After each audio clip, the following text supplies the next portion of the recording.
আমরা প্রায় সকলেই গৌতম বুদ্ধের ছবি বা মূর্তি দেখেছি এবং তাতে লক্ষ্য করেছি যে তার মাথায় কোঁকড়ানো চুল। কিন্তু যদি বলি সেই কোঁকড়ানো চুলগুলো আসলে এক একটা শামুকের খোলা। জানা যায় গৌতম বুদ্ধ জ্ঞান অর্জনের জন্য যখন গৃহত্যাগ করেছিলেন তখন তিনি মস্তক মুন্ডন করিয়েছিলেন। তিনি একদিন একটি গাছের তলায় বসে ধ্যান করছিলেন এবং তিনি এতটাই ধ্যানে মগ্ন ছিলেন যে তার মাথায় প্রখর রোদ্দুর পড়া সত্ত্বেও তার ধ্যান ভঙ্গ হচ্ছিল না। সেই সময় সেই পথ দিয়ে একটি শামুক যাচ্ছিল।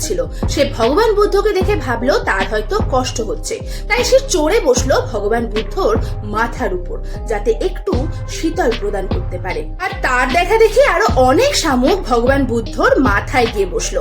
তাতে ভগবান বুদ্ধ রোদ্দুর থেকে বাঁচলো ঠিকই, কিন্তু সেই শামুকগুলো প্রখর রোদের তাপে ঝলসে গিয়ে মারা গেল। তাই ভগবান বুদ্ধ ভাবলেন তার জন্য যখন ওই 108টি শামুক দেহত্যাগ করেছেন, তাই তাদেরকে তিনি তার মস্তকে ধারণ করলেন।